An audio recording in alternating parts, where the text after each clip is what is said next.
Uh, it's too short. No. All right, so it is time to tackle the next section of this miter saw build. So if you didn't tune into part one, make sure you click on the little link up here and you can see part one of the miter saw station build. Here in part two, I plan on tackling the top half. So I've got some cabinets that I've ordered, some pegboard that was left over from the previous owner, as well as some usability features at the bottom that I plan on doing, like an entire fence system, as well as my drill storage. So anyway, pretty excited. Should be pretty fun to make this space even more usable. So as I always say, thank you for coming along. I hope you enjoy yourself, and let's get to it.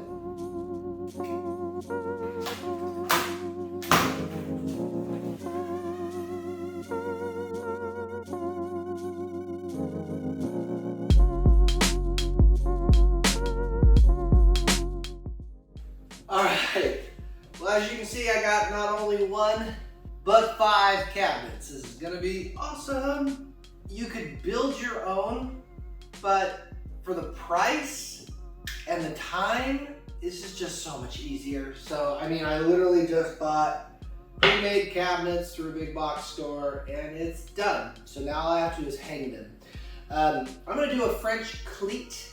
All right, sorry, I'm gonna cut in real quick and just explain to you what a French cleat is and why you would use it. So if you've never been a woodworker, a French cleat is just a really super simple way to secure an object to a wall using 2 boards cut at a 45. So you'd have your top board that would be attached to your cabinet, mirror, whatever it is, and then that bottom piece is secured to the wall.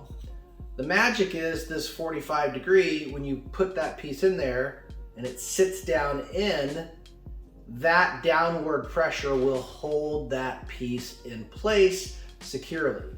You can then remove it. You don't have any additional hardware that you would need to attach to the wall. Benefits of this is it creates additional mobility if you want to move something really easily. And for me, I like that it distributes the load across the entire piece. So in my mind, it's just more structurally sound, and you don't get the type of pressure on an individual attachment from a screw or an anchor bolt. So that's basically a French cleat, and that is why I am using it in this application.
Sometimes when you're doing a project, you have to punt. I'm always a huge fan of using old material just to use it up. And I had some boards from a previous project that I thought I could use.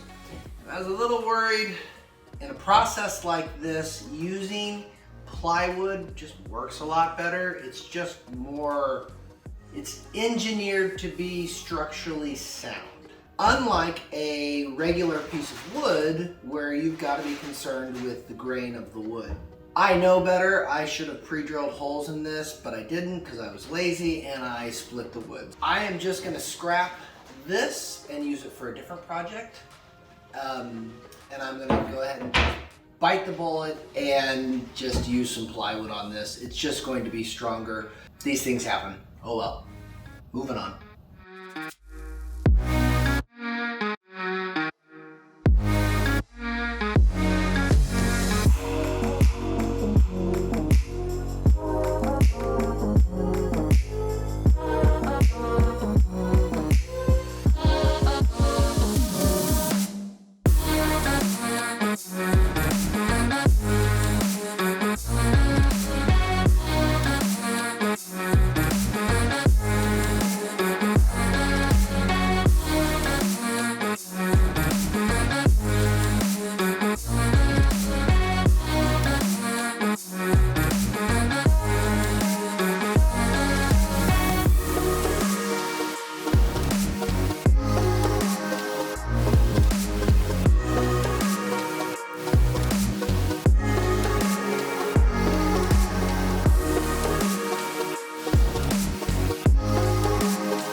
Come on over here, Addison. Okay. Help your mother. Well, I have a saw right here. Yeah, I know. All right. Easy peasy. Addison, get up on the bench over there on that side. Like on the Yep. bench? Okay.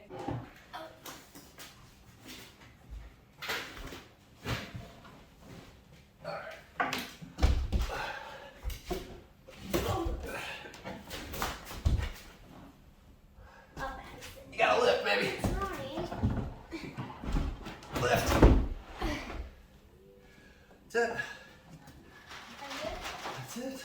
You're screaming into the wall? What? They're in. It's hanging That's on it. those wood things. Okay. That's how French cleat works. Pretty dope, right? Yeah. Yep, it's done. Cool. It's there. Nice. All right, well, cabinets are up per the norm. Took a little longer than I anticipated, but they're up, they look good, and now it's finally on to the next thing. I put the cabinets up first because I wanted to know the amount of space that I was working with. And so now what I'm going to do is build a little fence as well as put up a little bit of pegboard. So yeah, part 2, let's do this. All right, a little update just to kind of show you what I am thinking. Basically, I've got 2 separate components. I have the fence itself that is locked down, and I've also built a little box. There is going to be space under there because I will have my extension cord that's going to go under there. So it will hide that power, and then I'll have a hole where everything will come up. That's the plan anyway, and once it's in spot, it will look like this. So yeah, it gives it a nice clean look. Now that it's in its place, the strip will run back and forth on the front, and like I say, I have access on this side, which I'll probably put with some fasteners, but you can see I had to put in a little gap there because of the hardware inside. So, and this piece is tight against the wall once I put in those slides. So I can throw something up against this fence and not worry about it moving on me whatsoever. So anyway, just gonna stand it up, get it to match, and then we'll be on to the next step. All right, here we go. That fits. Ooh, nice. That goes in there. Yes, beautiful, perfect. Now, the most important part. Go.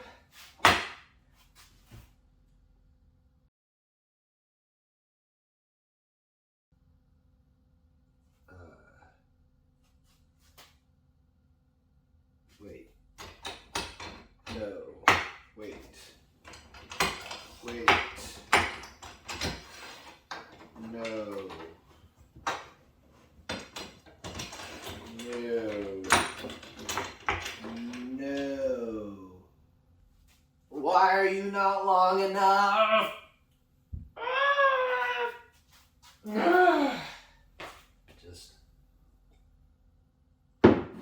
Just,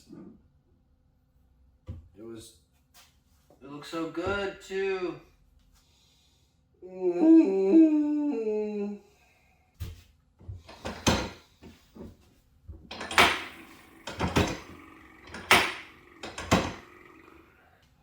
We have to just cut it down 3/4 of an inch. That's okay. This is fine. It's fine. It's fine. It's fine. 3/4 of an inch. Let's do this. Okay, let's get it fixed. Get it fixed. 3 hours later. Okay, take 2. Let's see how this fits now. Okay. Lock it in place, and this is typically the case with woodworking. You know, you can do 1,000 things right, spend hours and hours making alignments and micro adjustments, and still one measurement off, and then you have to redo it. So it's re-drilling holes and making the right cuts, and then it's going back and making more micro adjustments. So again, it's not the end of the world, but it certainly is worth it, because now I can take a piece of 3/4 ply or a piece of 1/2 inch ply and it stops. So the whole point of this is so that I can have a stop to do repeated cuts. So yeah, this is a win. A lot of unnecessary work, but it's a win. That's what matters. All right, well, it's time for a little update. The fence is done for all intents and purposes. As you can see on the left side, not stained yet. That's okay. I'm going to just stain it all at once. The shape was a little bit funkier, so I had a jigsaw and just cut out that shape, but that came out pretty good. I've got 3/4 of a gap in right here because my next job, I'm just going to make a little box so that way I can enclose the miter saw for dust collection purposes. And then it'll just be some finishing touches with some pegboard. Those are the final steps. Let's go ahead and just plow through and get this part and this whole baby done.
at a stopping point for this part.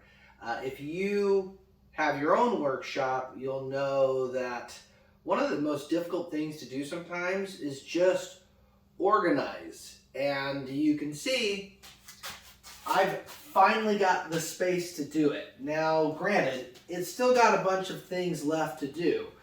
I've got a piece I want to put in here for better dust collection. I have the dust collection itself. I've got some stuff I want to run for air, and the big hole right here, which I really wanted to do in this video, but it doesn't seem like it's going to happen because this is already running long, is I want to do a drill station right here. Drill station, and then probably something for tape storage as well. So the big stuff is done. Honestly, I've got a lot of little stuff, little knick-knacky things that's just going to take a while. You can see that this is just, it's a mess. It's not user-friendly. And to be honest, that process is one of those where I'm probably just gonna have to turn off the camera and just spend 2, 3 weeks, months, years just trying to figure it out. And it's going to be an ever-evolving process. Either or, I am super happy how the fence system worked out. So I can do repeated stop cuts now. I've got 2 levels, so I've got workable area in front, which is about 16 inches, which is plenty of space. I've got 12 inches in the back, like I say, for things like storage for screws, as well as pegboard that I put on the entire back. I wasn't going to do this side, but I had the pegboard. The person before me left it in the house, so it didn't cost me anything, and it just makes the space that much more versatile. I'm going to call it here for part 2 because of all of that. I'm going to sit on this for a few weeks, kind of think about my designs, and then when I do have a part 3 come out, it's going to be focused, like I say, more on the drill storage station, some air, and making this into a more usable dust collection area. So, but like I say, that is for another time. As always, I just really appreciate you coming along for this one, seeing what it's becoming, which is great, and I will see you on the next one.